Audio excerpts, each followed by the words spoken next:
Hello everybody and welcome to this month's Specifying Practice session. So with that, Dave and Lewis, I want to hand it over to you to get started with today's topic. Great, thanks Matt. Dave Stutzman here, coming to you from southern New Jersey. And now I have a new cohort on the other end of the phone. So Lewis? I'm coming to you from a second story spare bedroom at the Metcalf Manor in beautiful downtown beautiful suburban Hermitage, Tennessee. As of the 1st of December, I am now the Nashville office for Conspectus. And we're glad to have you too. Well, I'm thrilled. Yeah, been a nice addition for our staff. So it will be a new adventure for Lewis and I now, working from the same side of the fence. So we'll see where that takes us.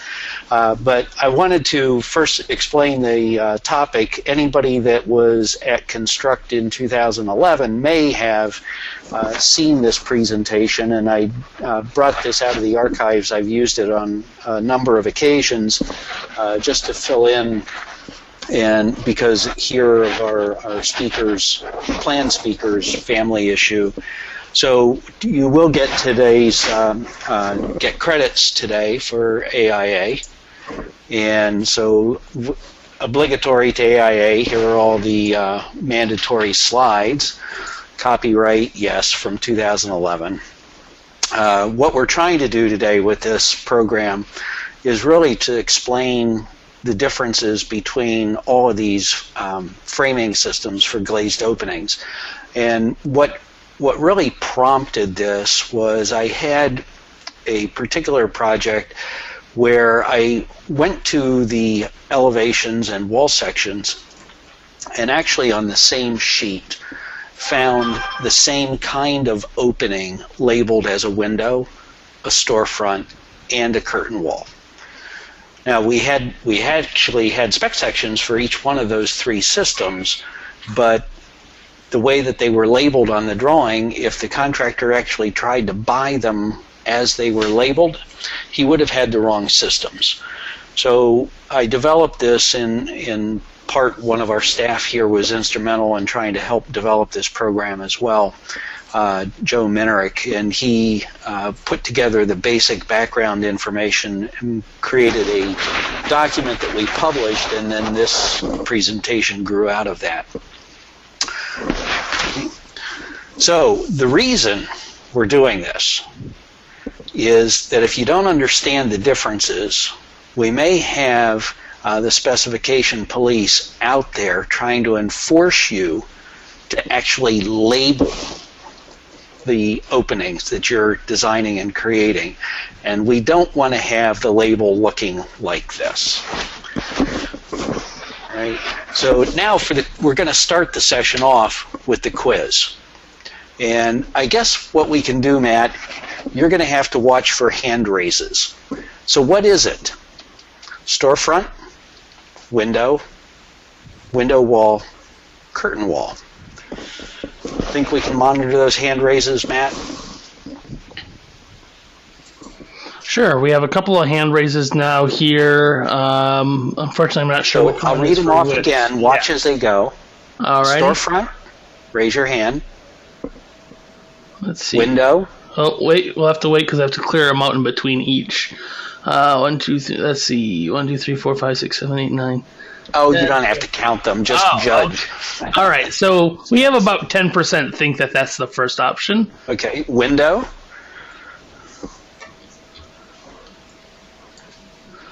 We also had one vote for storefront and one vote for window in the question box, in the chat box. Looks like we had just a handful of them for that. Let's see the next one.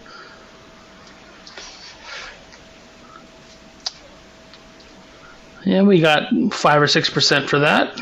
Okay, curtain wall.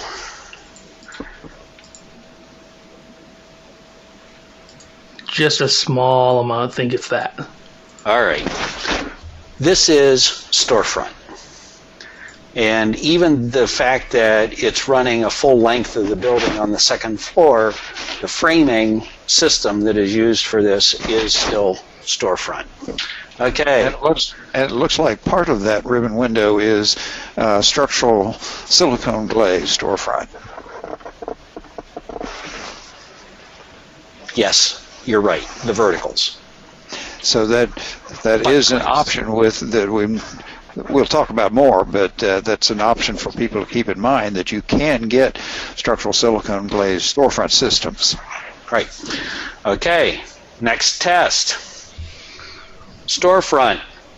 Please don't anybody put up your hand. Okay. All right. Are we good, Matt? Nobody Yep. raised their hand? No hands. Okay, good. Window. Oh, it's going fast. There's a lot of hands. Good. You guys got it right. Window. Yes, punched opening window. All right. Next one. Oh, wait, I got to clear them all out yet. Okay. The processes in GoToWebinar does not have. There we go. They're all clear. Okay. You ready, Matt? I'm Okay. ready when you are. Okay. Storefront. It's No all hands quiet this on the time. western front. Okay, good. Window. They're going up quick here. Yeah, we're about 10-15%. Okay. All right, we're clear them all out. Window wall.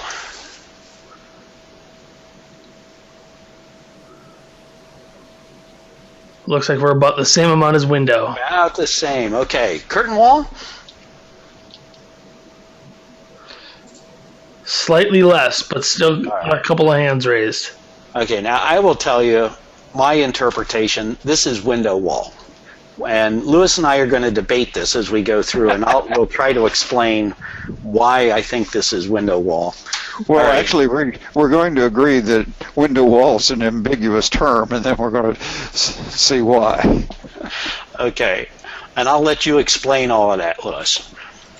All right, last one. Is anybody going to say anything other than curtain wall? Okay, let's ask. Curtain wall. Okay, the hands are exploding. I think you may have given them a hint. I didn't dare give them a hint. Okay. Yeah, you've got to recognize this as curtain wall. Complete glass wall enclosure for the entire building. Okay, so those are representative examples of the four things that we're going to talk about today. So storefront, windows, window wall, and curtain wall. Okay, so let's get into it. MasterFormat, and thanks to Dave Metzger for pointing out, because when I first presented this, there was no MasterFormat number for window wall assemblies. It was added in 2016. So now we actually have a MasterFormat number, and I can no longer say it's completely undefined as a specification section, but each one of these MasterFormat is recognizing as a completely different kind of system. So it would imply, at least if the brilliant minds behind MasterFormat, you know, some of your fellow CSI members, if they're thinking that these are different, there must really be some differences somewhere between the systems. Okay, so we have some of the very basic things. We're going to run through what really makes the difference. Part of it is structure. And storefront, and I'm using just some really graphic kinds of images to make the point about what we're trying to do with storefront, or with structure, and for the rest of the things that we're going to try to explain today. But each of these products comes in just a variety of sizes. And the structure is really about the depth of the structural portion, or the tube, in this case showing something that resembles an aluminum framing system. The depth of the tube, because that's where you get the strength. So the deeper the tube, the greater the structure. When you have various widths of the tube, the face dimension, it really doesn't help you much for structure. It really changes the sight line, but doesn't help a great deal for structure.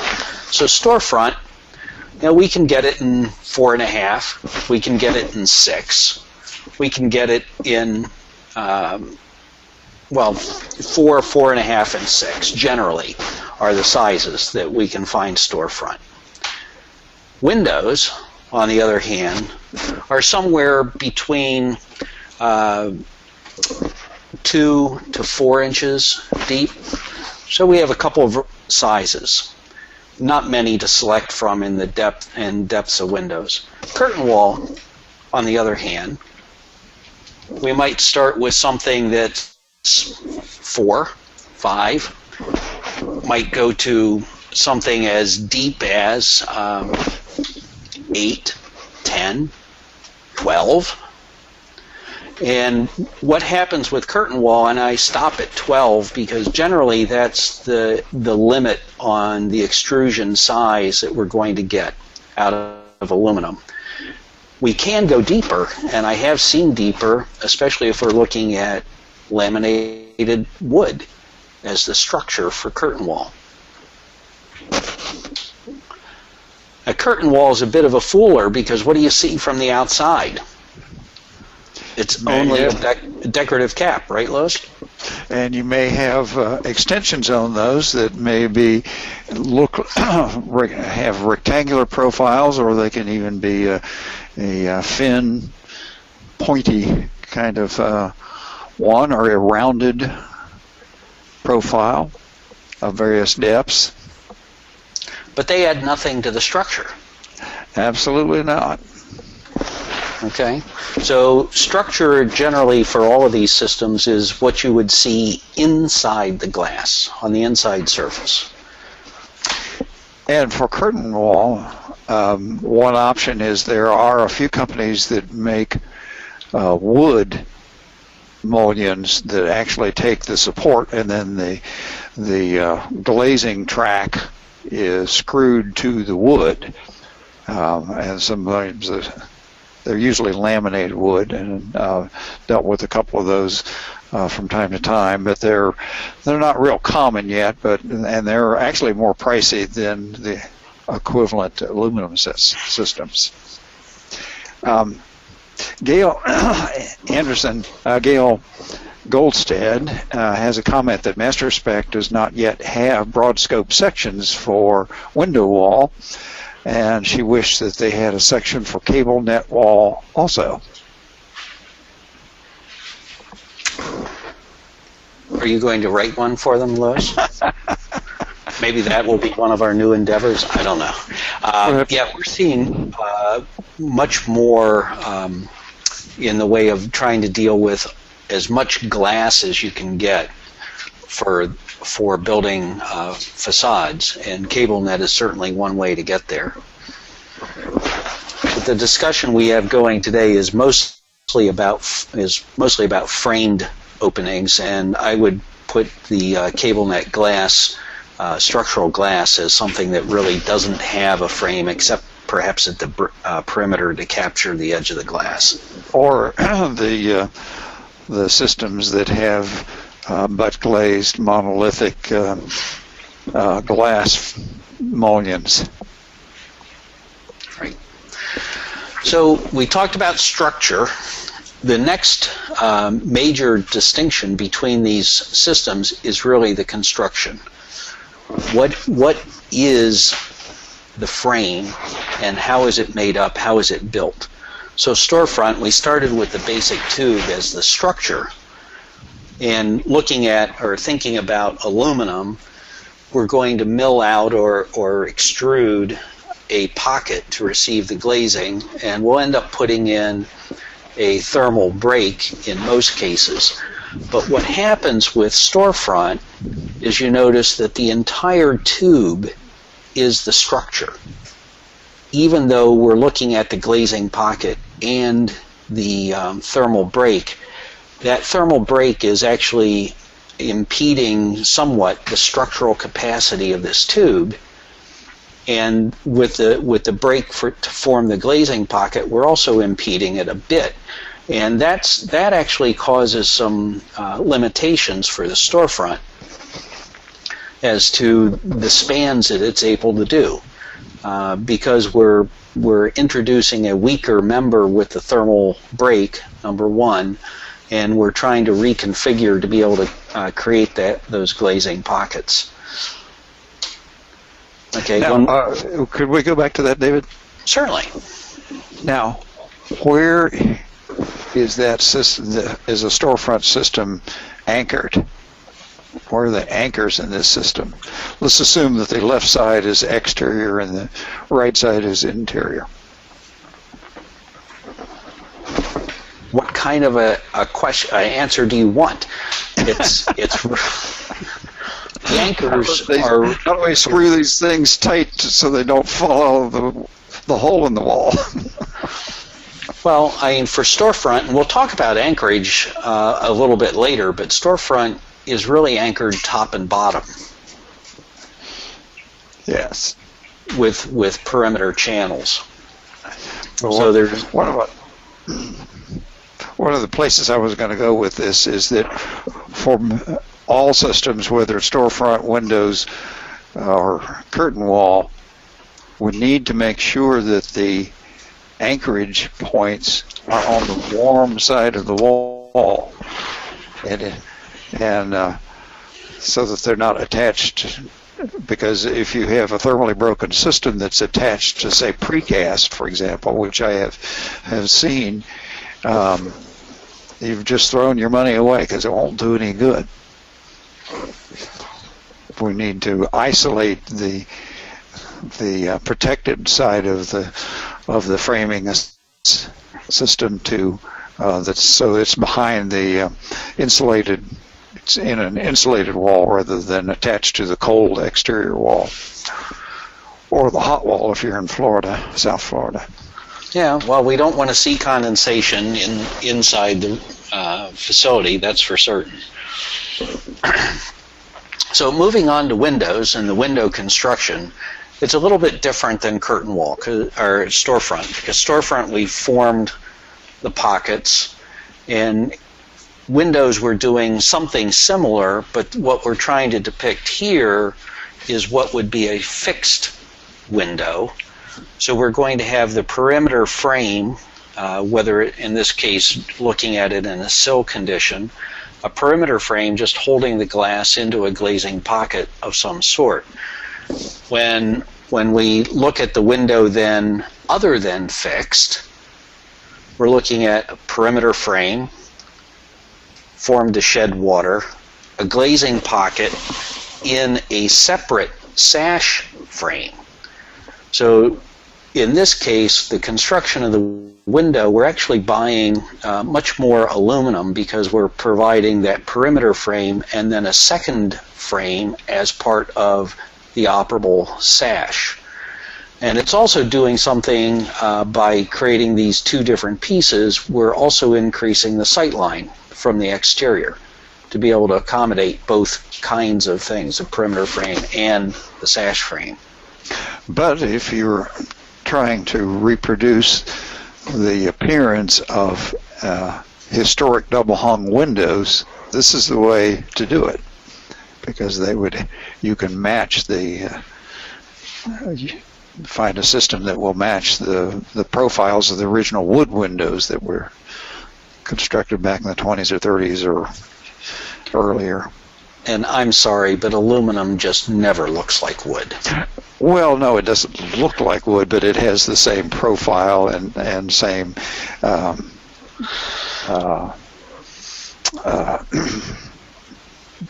basic window sizes. Yes, it does. And that. you can even get panning systems that duplicate the OG curves and various things. So one thing to note on window construction, and we have here the thermal breaks, and I want to point out the thermal breaks should always be in line with the thermal break that you would see in the glass between the inside and the outside light. So, and you can see they all line up through the operable sash, through the perimeter frame, that we're not transmitting any of that thermal break or thermal conductance into the inside. We have all of those thermal breaks aligned. Dave, before we go further, we have a couple of comments from the floor. Sure. Dave Metzger points out that MasterFormat does have section 084426.23 cable framed point supported glass curtain walls as a child of 084426 structural glass curtain walls. Oh, Dave. You know, you really need to read the introduction to MasterFormat. You know it's not hierarchical. At least that's the claim. And Milton Grews asked the question, fixed glazed windows may not necessarily have separate sash for the glazing, correct?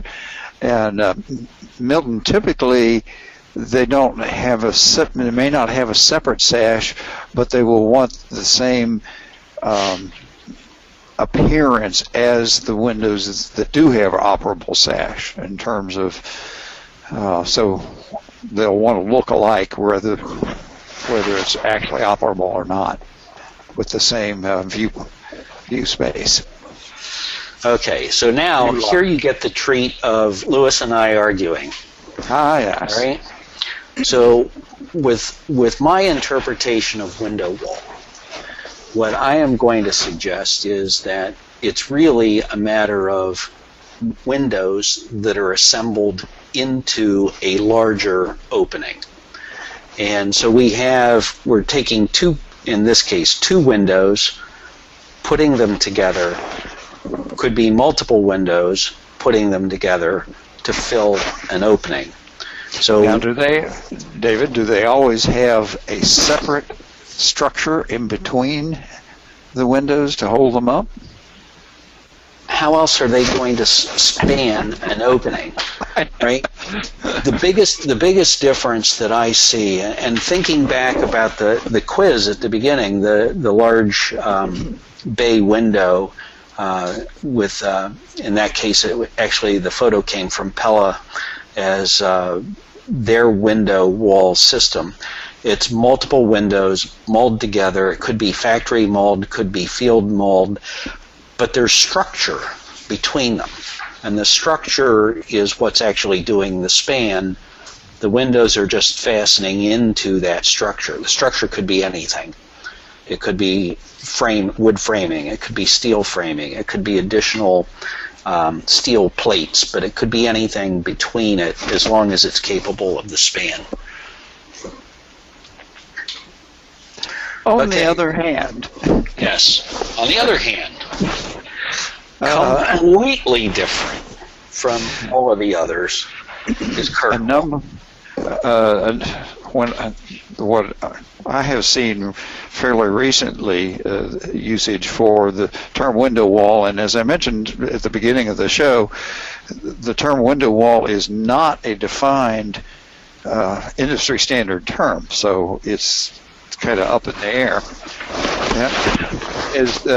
There are companies who offer storefront that is heavier than normal and will go beyond the typical 12, 13 foot limit for storefront, but they're not multiple story in terms of going past the edge of the floor slab like curtain wall does. So they're going to be anchored at the top and the bottom, but they can go 14, 18, 16, 18 feet, 20 feet high. And the other thing is that those systems, like storefront, the glass is held in place by a snap-in glazing piece rather than a bolted and torqued pressure plate like most curtain wall systems. Right, but and those systems allow, in effect, for example, we did a project recently that's 16 stories high, and the system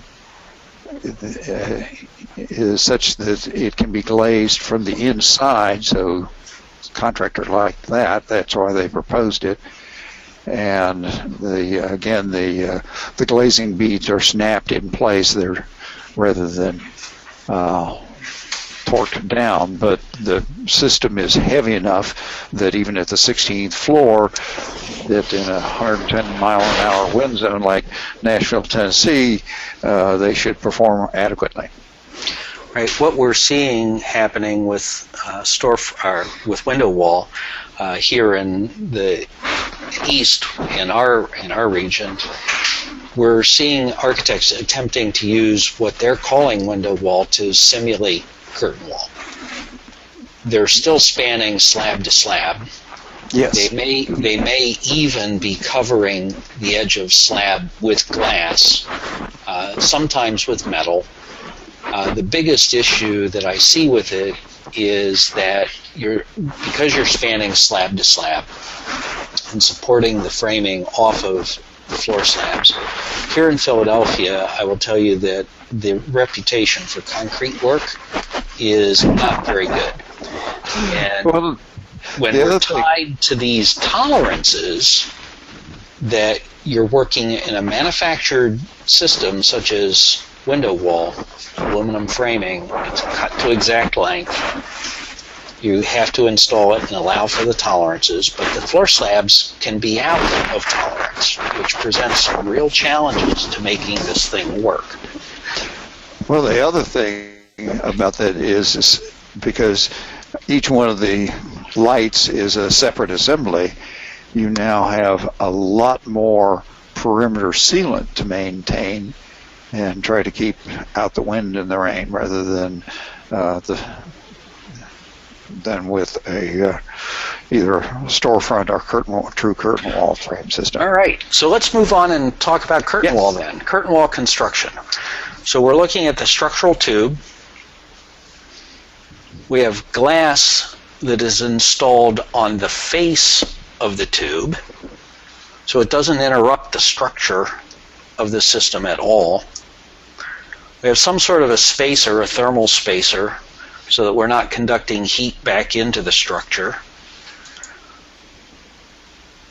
And what's that piece, Lewis? Pressure plate. Pressure plate. And that's the part that's actually retaining the glass, so it's, as Lewis says, it's torqued down to a prescribed amount to be able to make sure that we're holding the glass in place. And the last piece is a decorative cap that just snaps into place. So the structure remains intact. The glass is essentially applied to the face of the structure, and then we seal or cover the gaps between the glass with this decorative plate.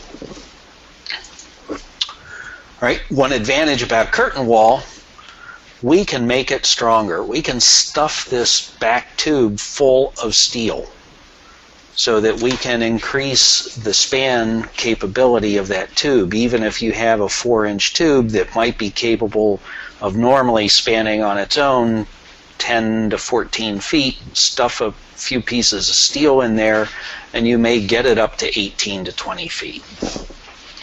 Now, the advantage of curtain wall too is that this will bypass the slab edge and take those construction tolerances, the floor-to-floor heights, out of the equation, because now you can actually put slotted connections to be able to accommodate those tolerances. Okay, so we talked about the structure, the construction, and now we need to talk about attachment. Okay, so think here we have the structure, top and bottom. We've got the top and bottom track for storefront, and we're going to attach that track to the opening.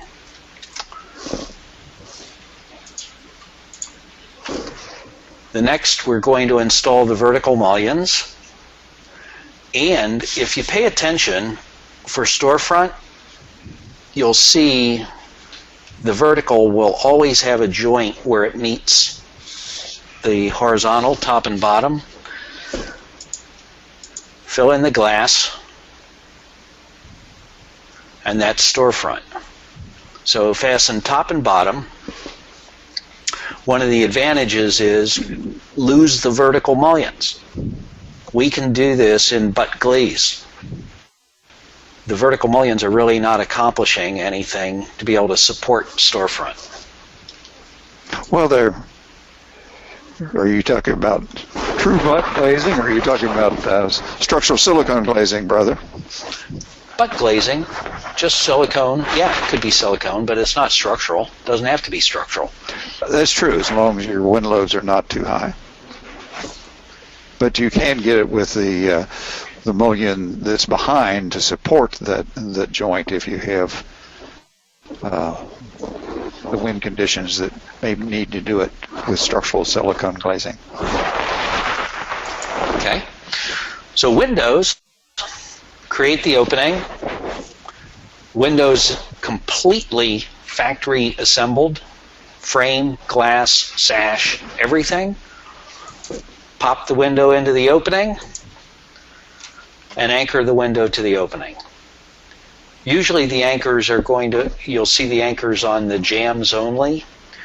So it's really designed to transfer the loads to the vertical members at the side of the window opening. Some, depending upon the size of the opening, may end up with anchors going into the head and sill. Tommy Smith raises the ugly question, what about seismic movement? What about seismic movement?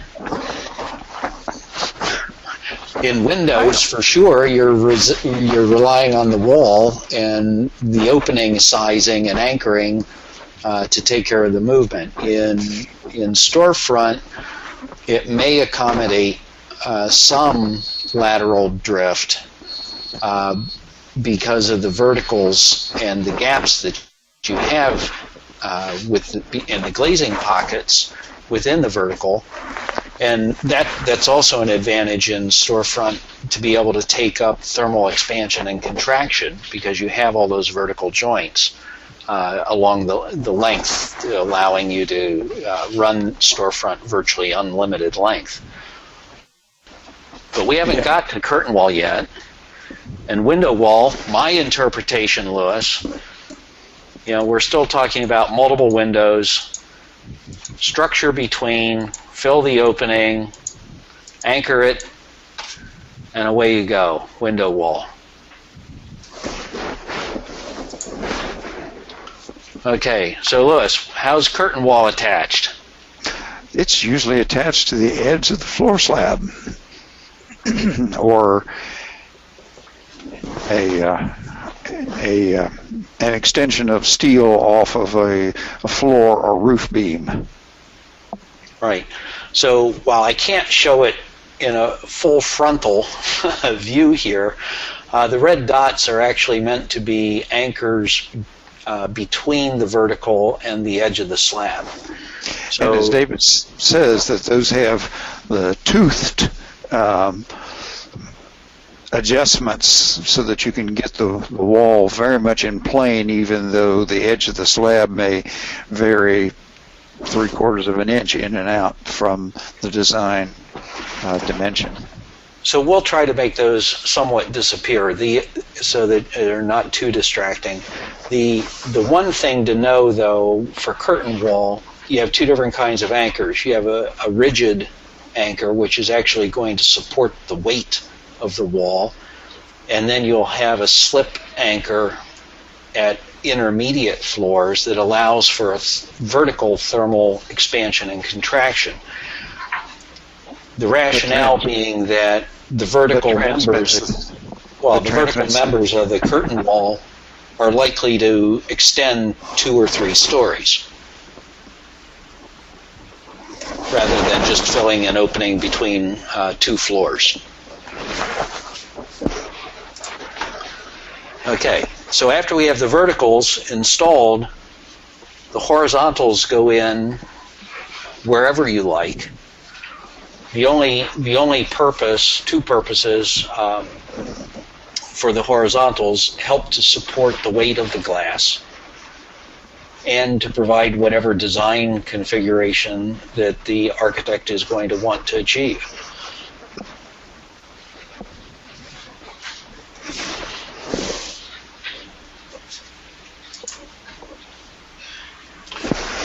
Okay.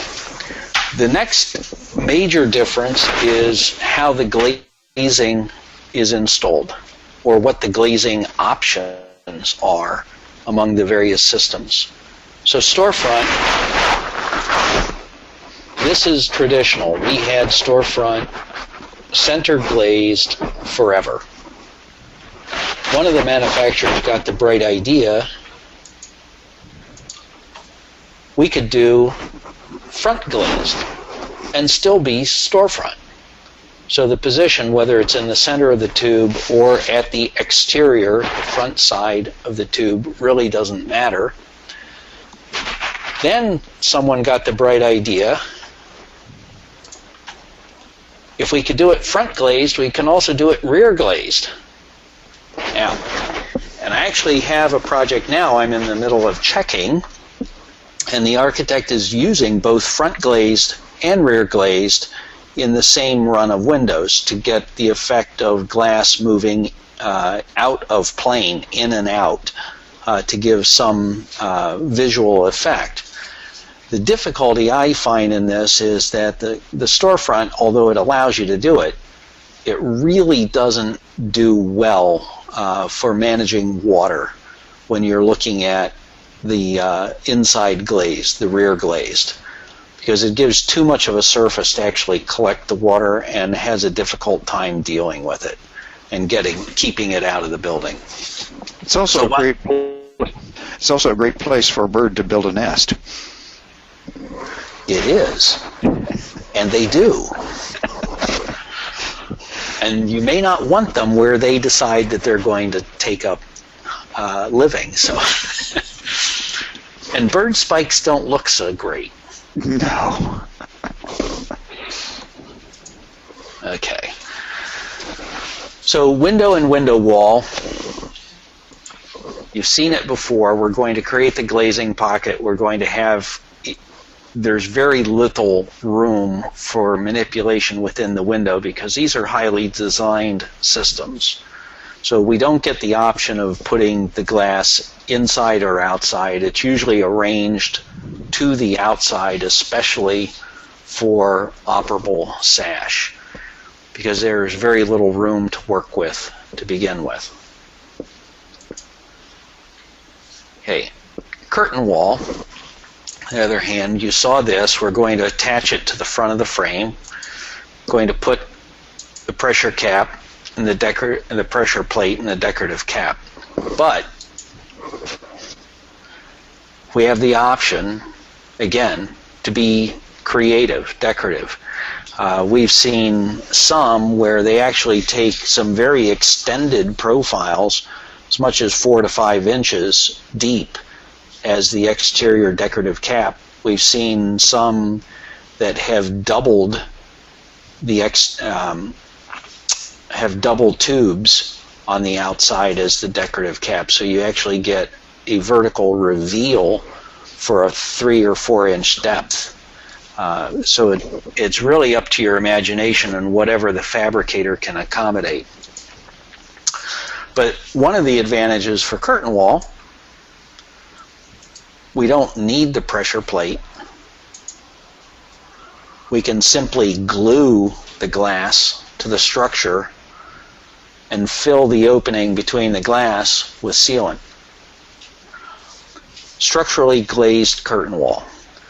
It can be two-sided, can be four-sided, it can be unitized, built in the factory, can be built in the field. It gives you a great many more options as to how the unit can be constructed. So, Louis, have you seen much in the way of the unitized curtain wall? Oh yes, most contractors prefer it because it's a lot easier to lift a piece up in the air that's already put together rather than having guys hanging on scaffolding trying to install large pieces of glass and then make these weather sealants tight. Right, so one of the disadvantages about unitized curtain wall is at some point on this inside tube you're going to see a joint. Yes. because you have to put one panel together with the panel next to it. And if you have a traditional system with the pressure plate, you may see it on the outside too. You may see a joint there, but it goes up much faster and is usually less expensive. Right. When there's a lot of it, when there are not gigantic overhangs, because if you're hanging it by crane, if there are gigantic overhangs, you can't get the glass back into the right position. You may have to rely on a manipulator at that point and install it from the inside of the building. Dave Metzger has a comment. He says, a problem with snap-on deep decorative caps is that they can blow off in heavy winds. And window washers use them for toe rests. When we've specified extended caps, we call for them to be screwed attached in addition to snap-on. Well, Dave, we can avoid the toe rests, just use them on the verticals. Yeah, that's more common, but one does see them on the horizontals from time to time. And you're quite right. If a guy puts his foot down there and pushes down on it, it could pop off and fall to the ground below. And if that's at the 42nd floor, that could be a real hazard. So, good point. Okay, so one other aspect of these systems is really the size limits. And you've already heard Louis mention a couple of the size restrictions, I think. Storefront, heights, 12 feet, practical limit. Can you do more? Yes. Is it risky? Probably. Contact the manufacturer and make sure that you're within the load capacity of the system if you're going more than 12 feet. 12 feet, you're probably safe. And of course, part of that has to do with how high you are on the building and what the wind load is. But 12, 13 feet is basically the limit, like Dave says. So what's the limit on the length? Unlimited. You can have strip windows that go all the way to the end of the building and around the corner and down the next side. Yep, you can. Absolutely. Unlimited. Size limits for windows. This one's a tough one to define, except that there are considerations. One is how can the manufacturer deal with it? What glass sizes can they accommodate? The wind loads, of course, and the hardware. The hardware, I think, for the operable sash is one of the biggest considerations. I had one architect that was trying to install a casement window that was 5 feet wide and 8 feet tall. That's a problem. That is a problem, because as soon as you open that casement, it becomes a sail. Yes. And the difficulty was actually the sash started to sag, and once they opened it, they could not get the sash closed again. Couldn't get it closed, yeah. Was a case that was really a limitation by the hardware and the fabrication. So you just have to be aware. Aluminum replacement windows for historic buildings are typically fixed glass because now we have air conditioning. People don't want people opening windows anyway. Right. So they can do an 8 or 9 foot high double hung window that looks like a double hung window, but it's not really. Right. So window wall's easy. As long as you have the intermediate structure, knock your socks off. Go as far as you like. It doesn't really matter. In either direction or both directions. Just get the structure to carry the loads. Curtain wall. Louis, this one's got to be easy, yes? Pretty much unlimited. Unlimited, both directions. It's really just a matter of your imagination and how large the building happens to be. And if you can get guys to work at 2,000 feet in the air. Yes.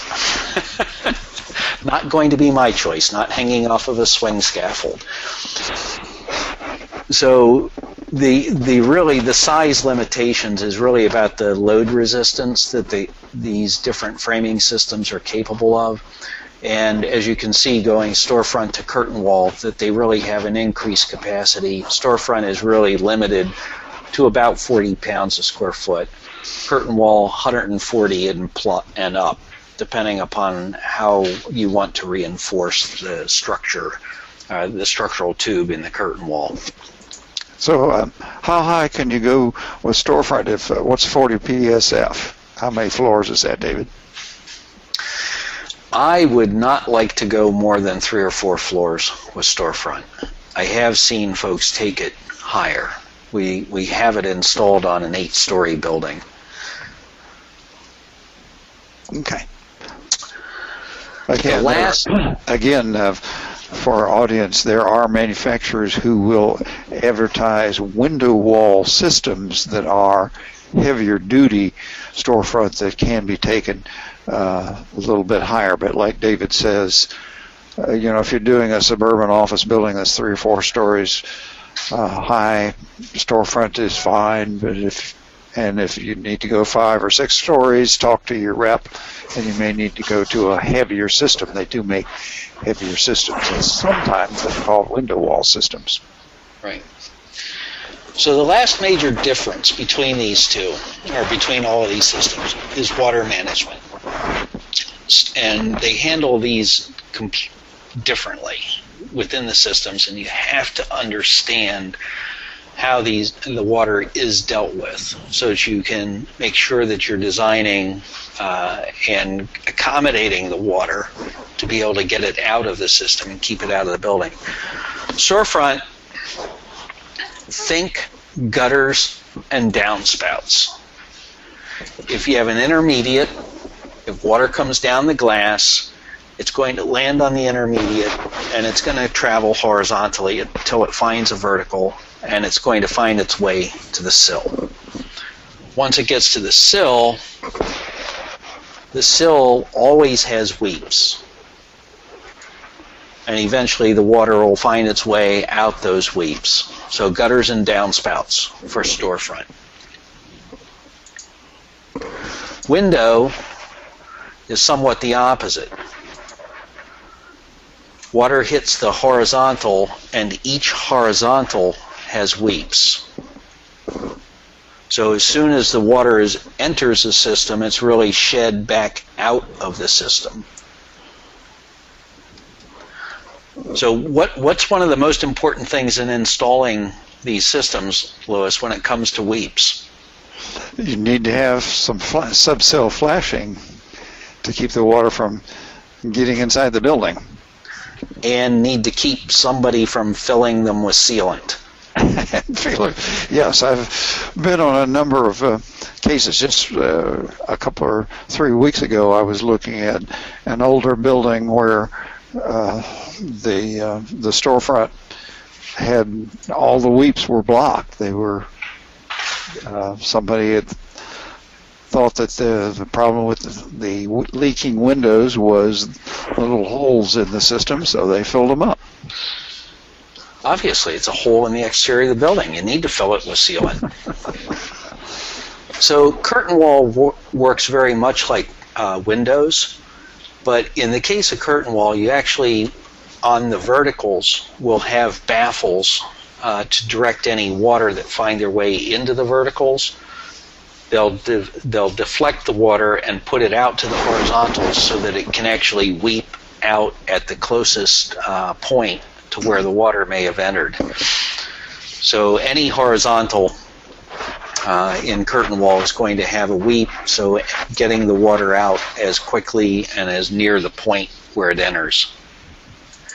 Which brings us to a point about thinking about where those weeps are located and how does that affect the aging of the building.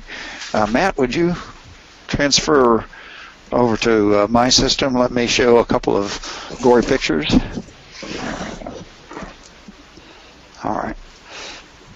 This is a picture of obviously a hotel in downtown Memphis or downtown Nashville, and I took this picture with a mild telephoto lens from 2 blocks away, and you can see these stains from 2 blocks, and you can tell where every one of the weeps in the curtain wall is located.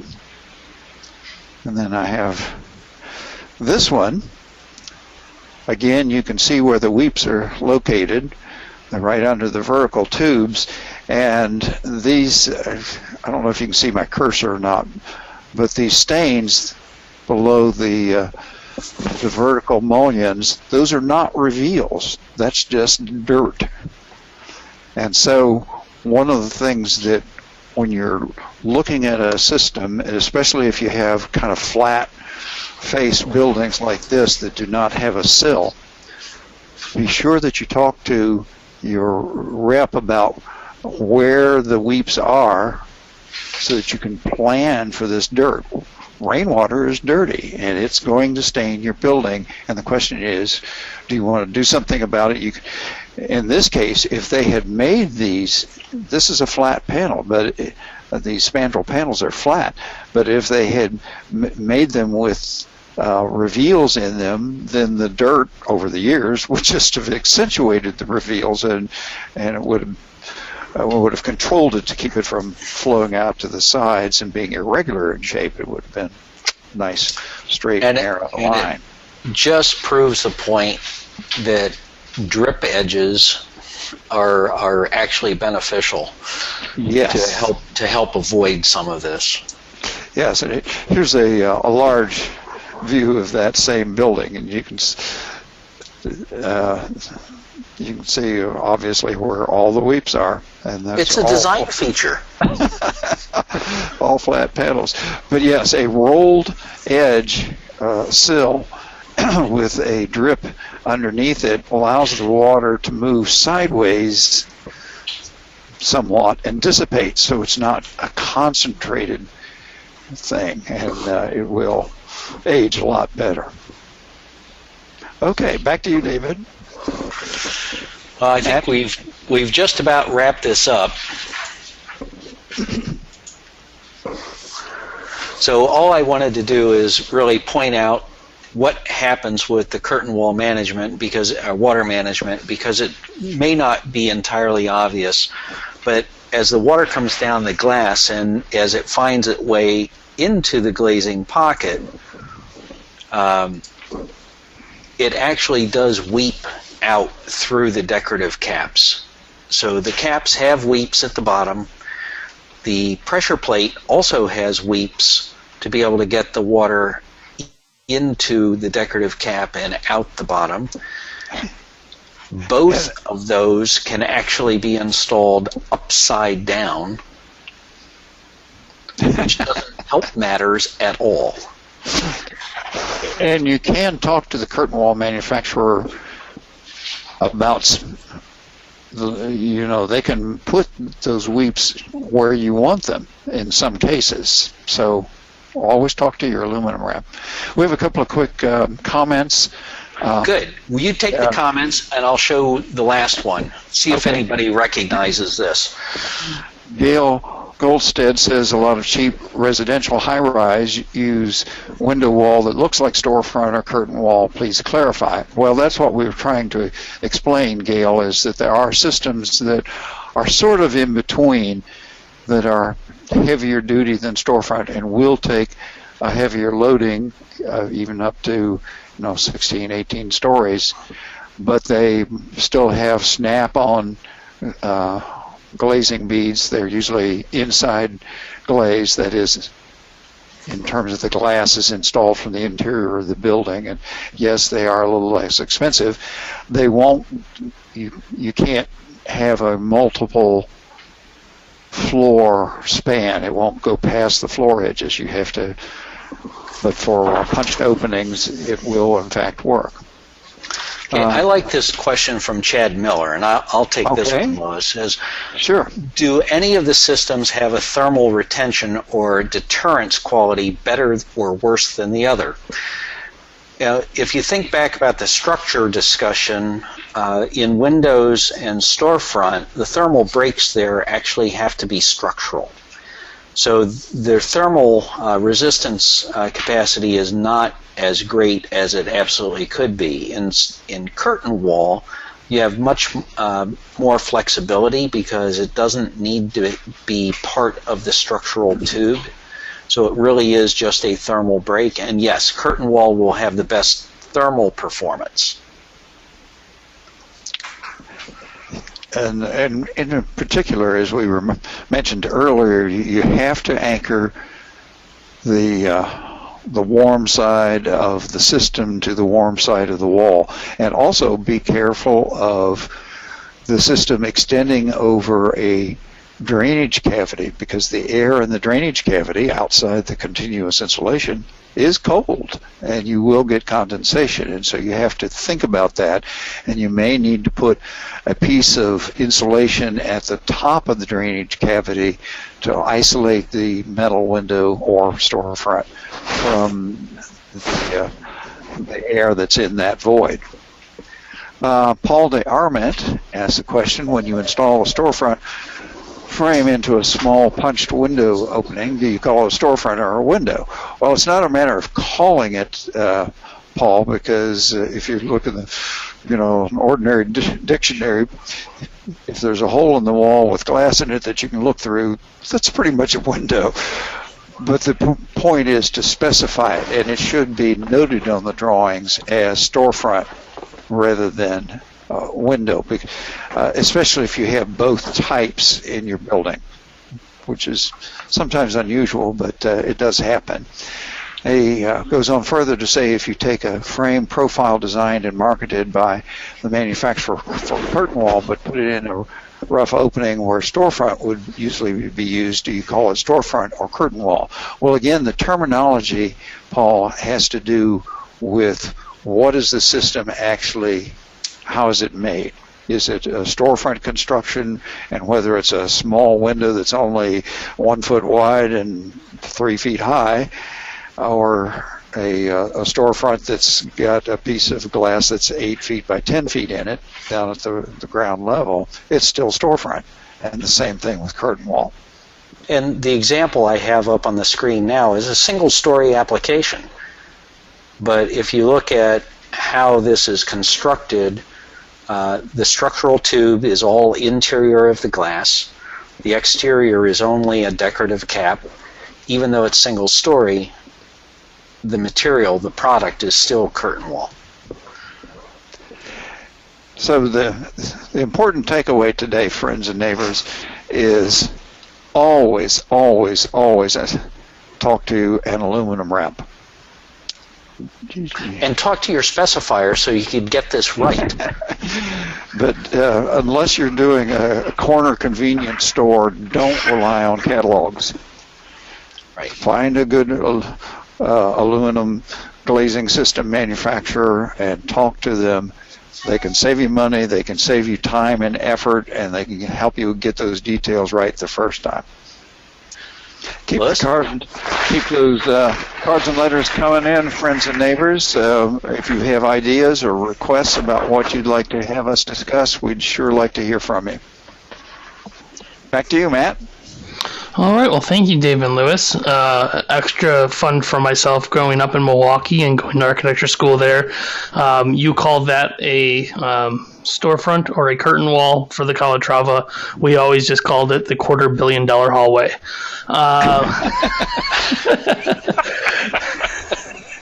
With that, again, thank you all for attending. Today's recording will be submitted and posted to the CSI YouTube channel, as well as into the specifications practice community on the new website. So look for that information there, and we look forward to seeing you all in January. Thank you all, and have a happy holidays.